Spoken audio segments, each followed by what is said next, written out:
First of all, I'd like to welcome everyone. And what we're going to do today is kind of take a little walk down Microsoft Lane. But before we get started,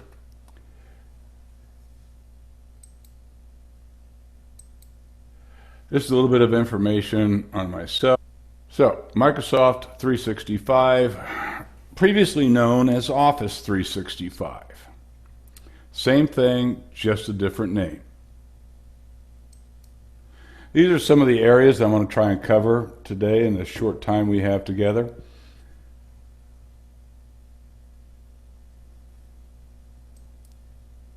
So first of all, what is it?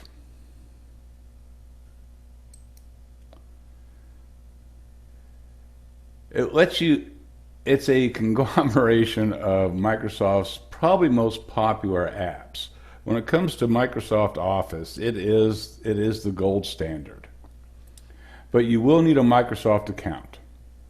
And your Microsoft account kind of connects all the information that Microsoft has on you and pulls all that together for you.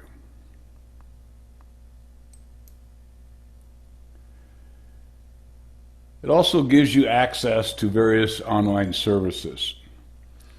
So whether that's Outlook, Office, Skype, OneDrive, Xbox, Bing, Store, Windows, whatever the case may be. It also allows you to use cross-platform devices such as whether it's iOS or Android.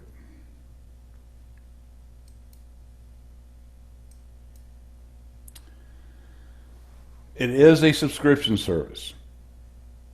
One of the advantages of that is you always have the most up-to-date versions on your machine.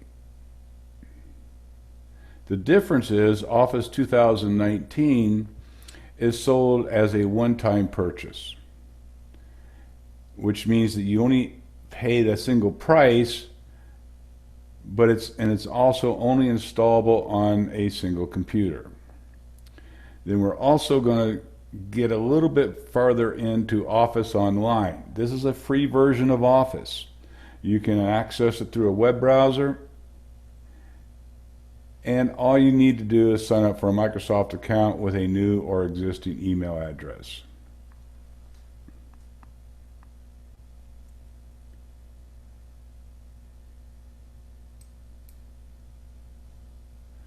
So what's the pros? All Microsoft 365 plans include up to 1 terabyte of cloud storage. That's about 3,000 images or 1 million documents.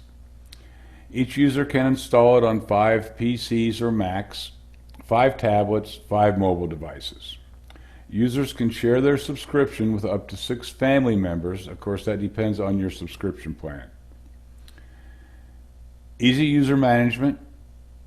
You can remove and administer the various Office 365 accounts. You get regular security updates, improvements, and access to the latest features, plus ongoing tech support and security fixes.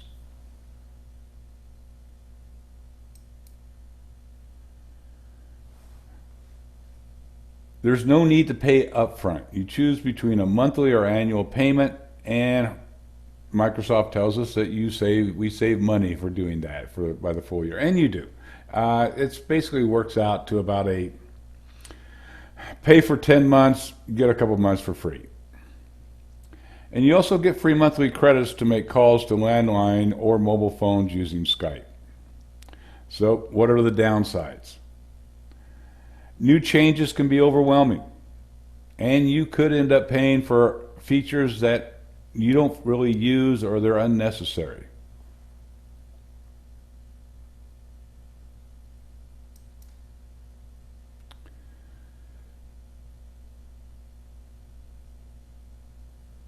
Office 2019. The upside of that is you pay once and you use it forever. In the long run, it will be cheaper to own the license rather than subscribe. Should point out one thing here, that with Office 2019, there are no upgrade plans. So, and they're only supporting the package for 5 years. It's one device per license. So if you have a Mac and a Windows machine at home, you're going to need 2 copies. Limited security updates.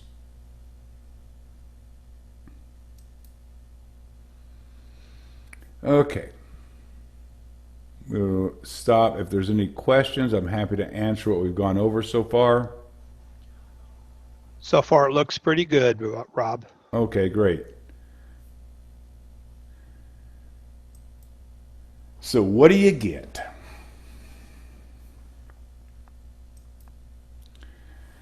It comes with just about everything Microsoft makes in their Office world. Primarily Word, Excel, PowerPoint, Access and Publisher, PC versions only. I don't like including OneNote in here because OneNote's free. So you get OneNote no matter what. And then, of course, Outlook.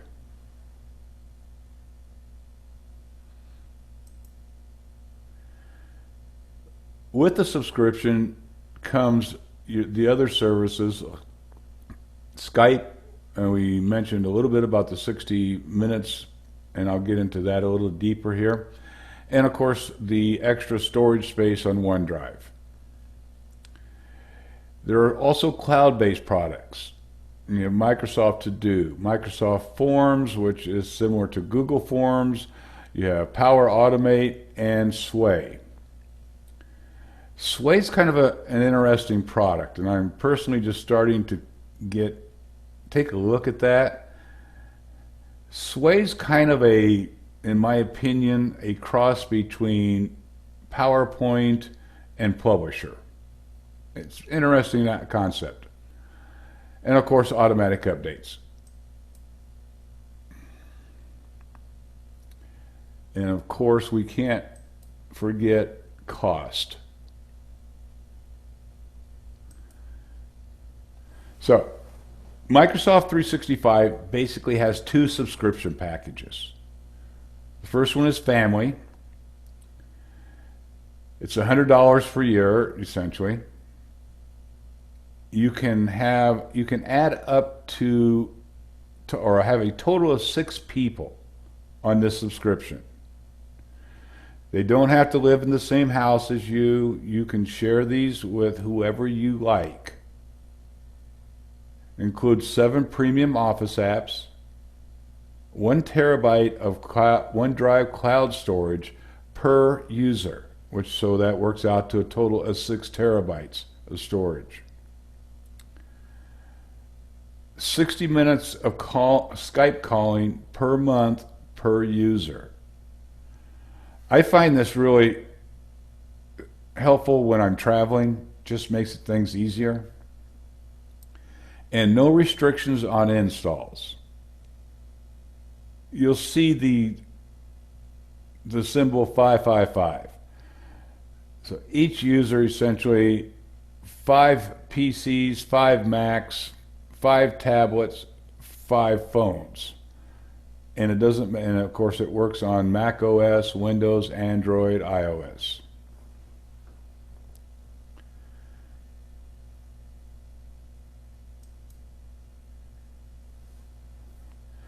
Then you have the personal account. This is $70 per year. 1 convenient subscription. It's for 1 person. Includes the 7 Office apps.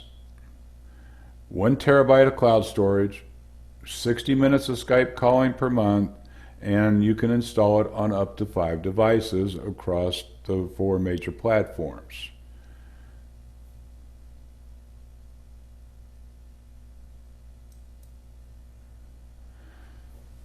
Office 2019, which is they term it Home and Student.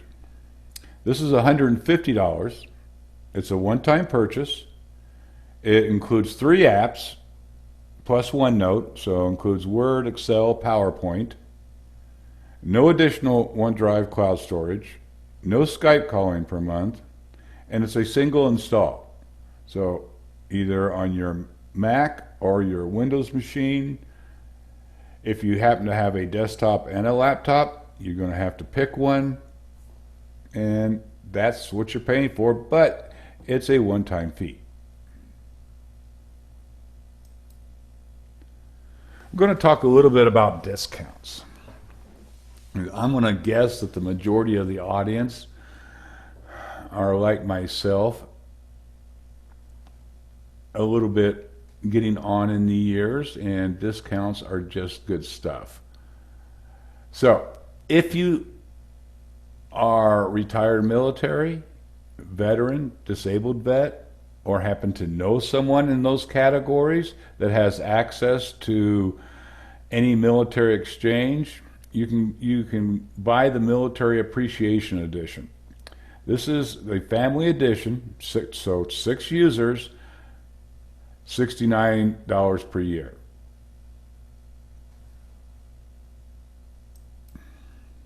You can also get this for free. Now, if you happen to be registered at your local community college, and you're going to have to check with each community college to see what applies here. Generally speaking, you will need a school email address, and you can get the personal edition, 1 user. So that includes the 7 Office apps, 1 terabyte of cloud storage, and the extra Skype minutes, and for free, as long as you are currently enrolled in that learning institution.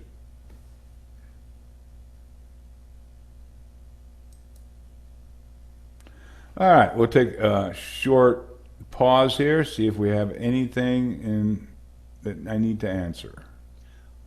I think one question would be, when the 6 people use your Microsoft 365, each of them logs in separately to a different account.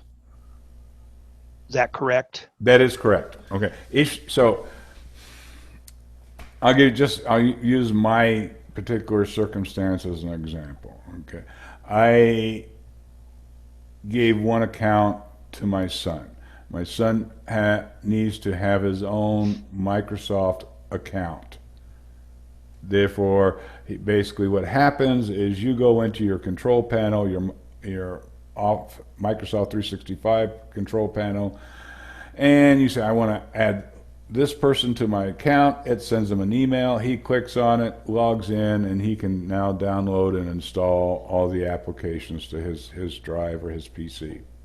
And he would use the same credentials as far as using OneDrive to get the extra storage, Skype, so forth and so on.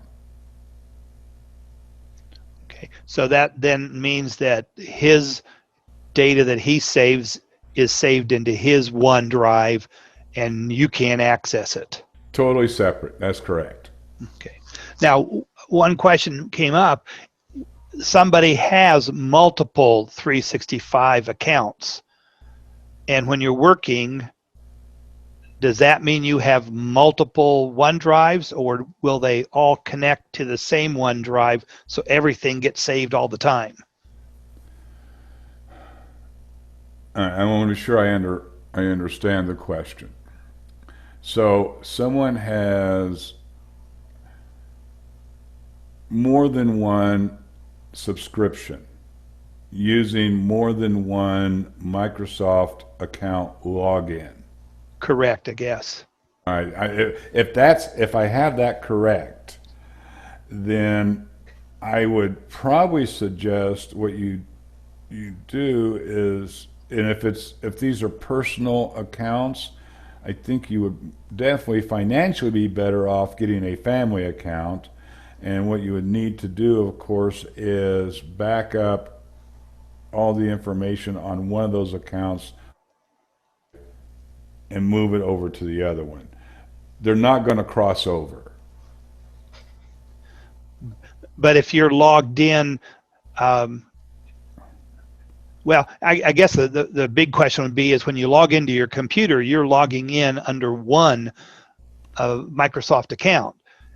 And so whatever account that is, that's where the stuff is being saved, just to that account's OneDrive. And if he, yeah, I don't know whether this person has multiple users on their computer, so it does it that way. Yeah, it's I mean, but if you're paying for more than one subscription, even on a personal subscription, cost wise and feature wise, you would be better off, I think, with a family subscription. Mm-hmm. When you talk about the subscriptions, if you have Office 2019 Pro, do you have access to Microsoft 365 as well? No.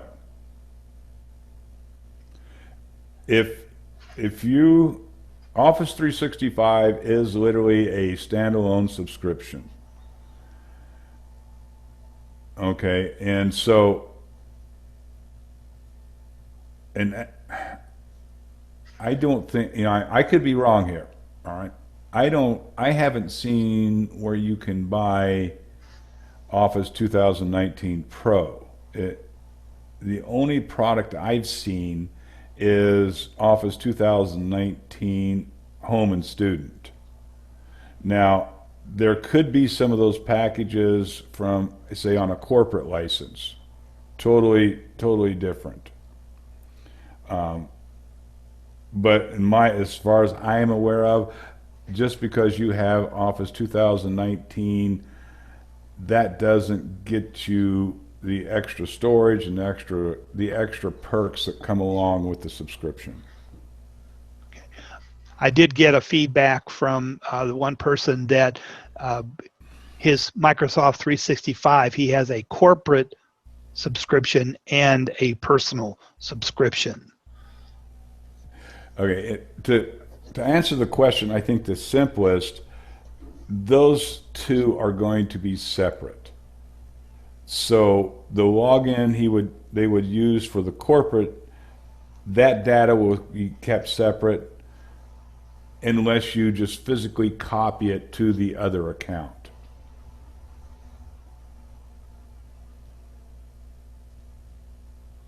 So the other comment was probably saying that means if the Office 2019 is only 5-year support, that means after 2024, it's no good. Well, it's not that it's no good, it's just you will no longer have support on it, they will no longer be providing updates, patches, so forth and so on.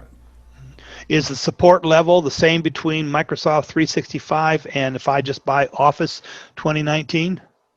Yes. Well, actually, I think there's some enhanced support features that comes with Office. I'm sorry, with the 365. Because essentially the 2019, it's a single purchase. And as far as Microsoft's done, they're going to roll out updates. So, but anyway, let me get into some of the extras, and then we'll see if some of these questions make themselves a little more clearer. Good.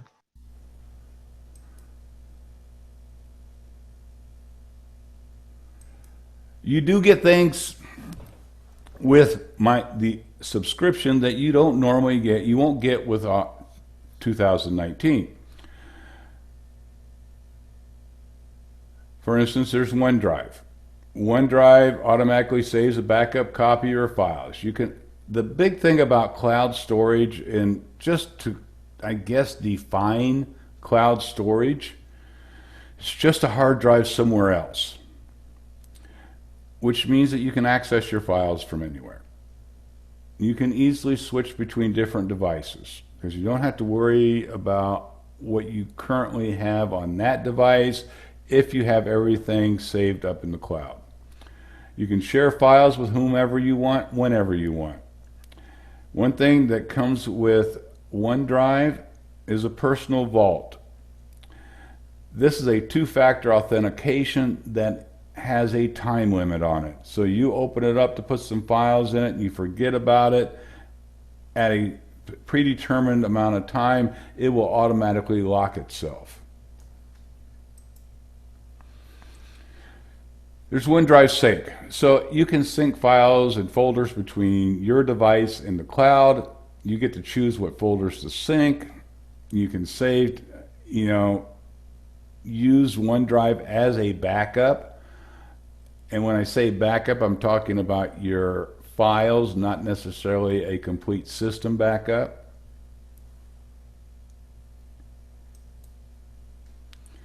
Skype minutes, you get 60 minutes per month per user. Skype to Skype calls are always free, but these allow you to call mobile phones and landlines. Landlines in over 60 countries, mobile phones in more than 8 countries. And Skype now has rolled out their new Meet Now video conferencing. It has nothing to do with your subscription. There's certain features that you only get with the subscription. Microsoft Editor, it's available to everyone. But if you have a 365 subscription, then they have access to advanced grammar and style refinements that is only available to those subscribers. This is kind of interesting. It's called monotone pitch and speech.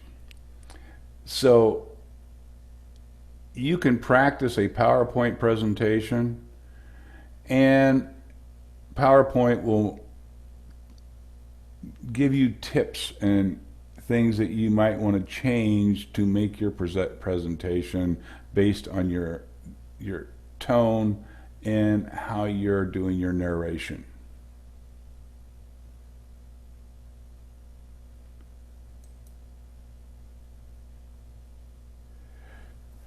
It also comes with PowerPoint Designer, and it just gives you a lot of different ideas and tools when making your PowerPoint slides.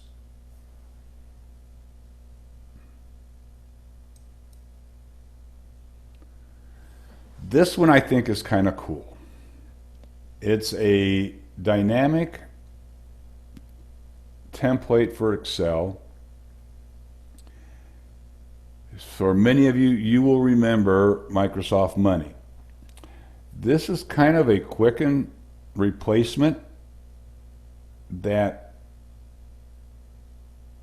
it will go out. You can connect it to your various accounts, whether your bank accounts, checking, savings, stock, whatever the case may be, and it will on a recurring basis go out and update that information, and it provides you a lot of useful tools on tracking your finances.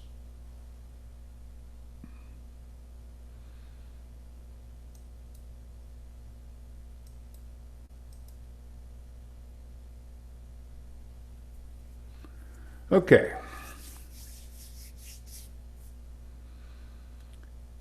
So, do we have anything on OneDrive that we need to cover, or? Well, I think so. In terms of the way Microsoft 365 works, are the programs themselves downloaded to your computer? Yes. And when you save files, where are they saved? Go ahead. You get to choose. Okay, if you've set up OneDrive Sync to where you're constantly syncing your files back and forth, it pretty much does that automatically depending on what folders you have set up to synchronize. The other option is when you set up OneDrive on your machine, you can designate, it will set up an actual OneDrive folder. And you can save it there, and so the next time you're connected, it will update those. And the other way, of course, is you can just go onto the web into OneDrive and upload files. So there's different ways that you can, set your own particular machine up, and a lot of it, I think, it depends on most people's comfort level. Okay. I think that also answered the second half of the question, was about what happens when you're not online and you're doing work. Right. I mean, the only, let me see, let me put this as clearly as I can. The subscription, you're getting an annual subscription. You can download, you basically download and install those applications. No difference than going out and buying it. Now, where's the advantage here? I'll tell you from my point of view, I have a lot of computers. Okay, so for me to have to go out and purchase a full version of Office for every machine that I have, that's not cost effective for me. So this becomes a lot more cost effective. On the other hand, if you only have one machine at home, or maybe two machines, buying a single copy of Microsoft Office may be more cost effective for you. So there's that piece as well.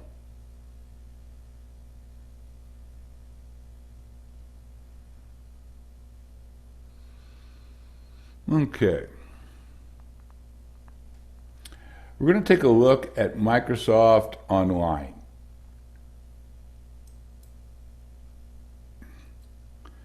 Microsoft released this right after Google, of course, released their online versions of their apps.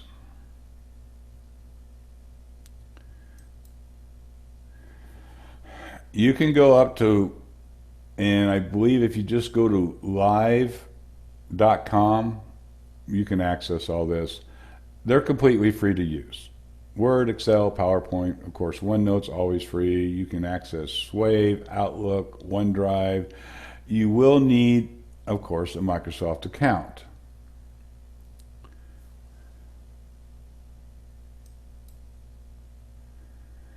Advantages of Office Online: it's free. It's really easy to share stuff.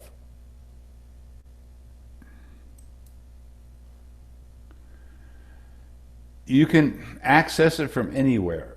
And one of the things that I like about OneDrive and it's not just OneDrive, it's just about most cloud storage services work this way. It has an autosave. So you can be working on something online, which comes in kind of handy if you're using, say, a computer that doesn't belong to you. And it will automatically save your work at different intervals.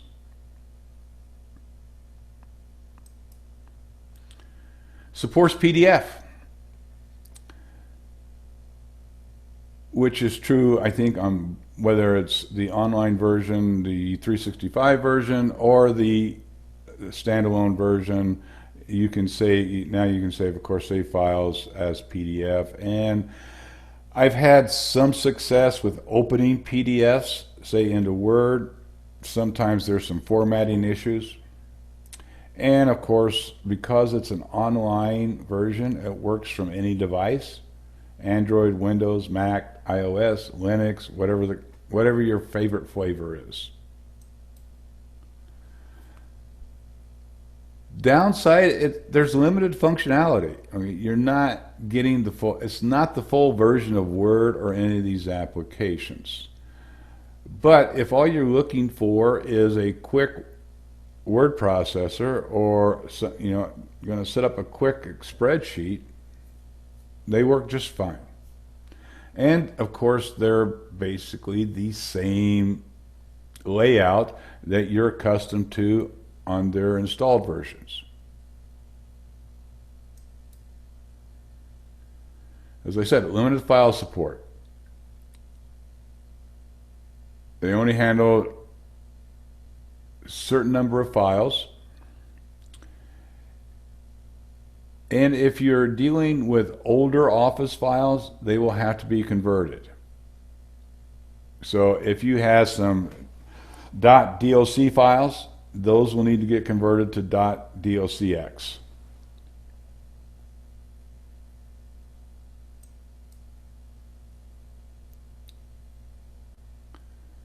Okay, where are we at on questions?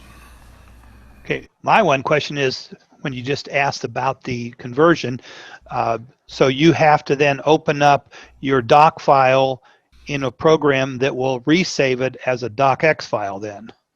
Well, actually, it'll do that when you try to upload it. It'll convert it to the .docx. A person had a question about the security using money with the Excel program. I'm not sure I can answer that. I'm not, I haven't really used that template. I'm going to give it a shot and see how it works. Security is always a big issue for me, but I'm not sure it's any worse. Basically the data you're getting is coming from your bank. So you are logging into your account using your bank security to extract the information. But as I see this, it's about the same as going to your bank's website and say downloading your bank's information in an Excel file. Once it's on your machine, the actual security risk has probably been minimized. Do you know whether or not a lot of people are using OneNote? I can't tell you about how many people. I personally use it quite a bit. In fact, I use it as a backup for my passwords. Because I also use a password manager, but I have my passwords, a copy of my passwords in OneNote, because I can literally get to it from any place on any device and no matter what I'm using. But as far as how many people, who knows? Okay. Is there any conflicts between using OneDrive and Carbonite?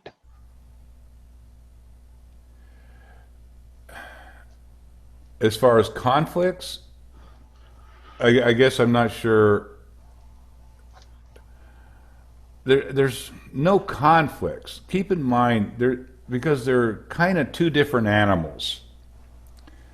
What OneDrive is going to do is back up your files. Okay. Carbonite, I believe, is more of a system solution. People used to worry about doing system backups, and this was back in the days when we had tape drives, so forth and so on,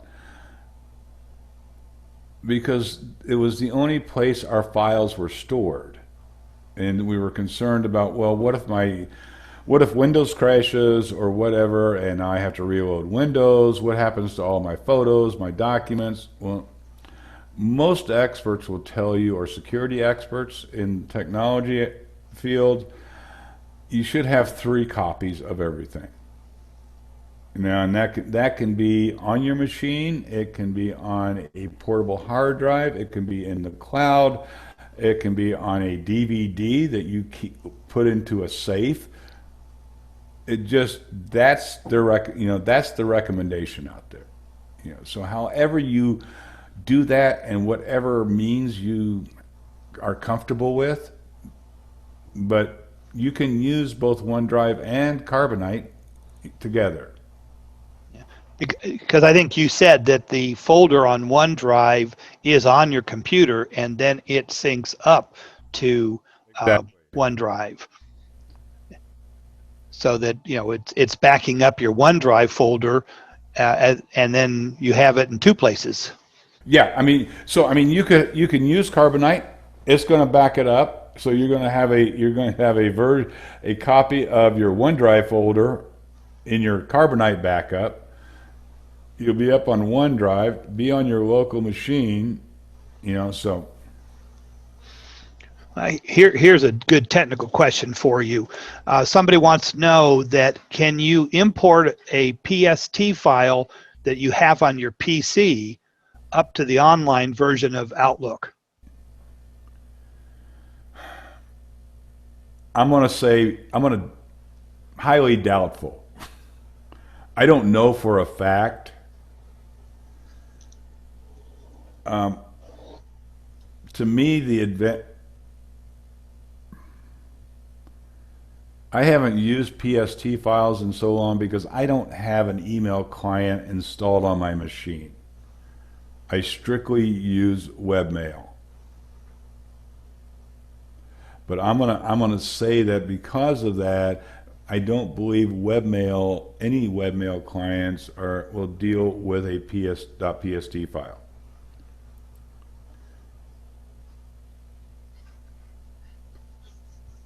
I think we're all caught up.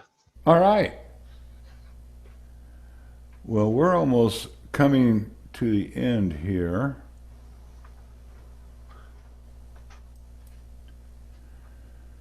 So here's some resources.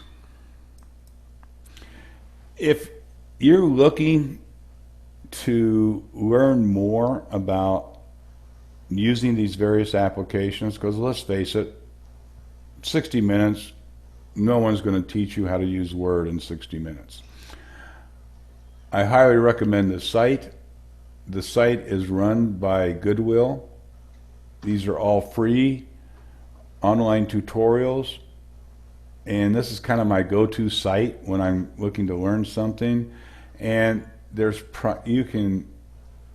tutorials ranging from how to do simple math on we go.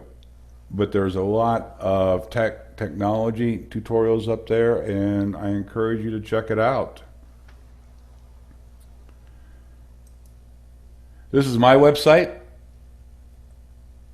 Feel free to, and what it is these are just articles that I come across on a weekly basis. I put up there. I also run an email list, and if you want to find out what the latest articles I'm coming across, by all means, sign up. Don't sign up. But my focus tends to be on articles that will help seniors, or as my website says, technology for the age challenged. And I think we're done. And if we got any more questions or anything we want to discuss, I'm happy to address it. Okay. And I'll let everybody know that your presentation slides will go up on our website so they can come back and find those links. They don't have to be racing to write them down now, but they can find them back then there. Exactly. In fact, I sent those to Judy this morning at 00:00. Okay, good. If there are any other questions that you would like to ask Rob, you can do that. Yeah, and I'll just follow up with I highly encourage people to check out using webmail. I've just gotten away, my personal taste, I've gotten away from using a installed email client, and I find it extremely convenient not to have to worry about what device I'm on to get my email. I mean, otherwise I'd have to wait to be able to read all that spam that I get.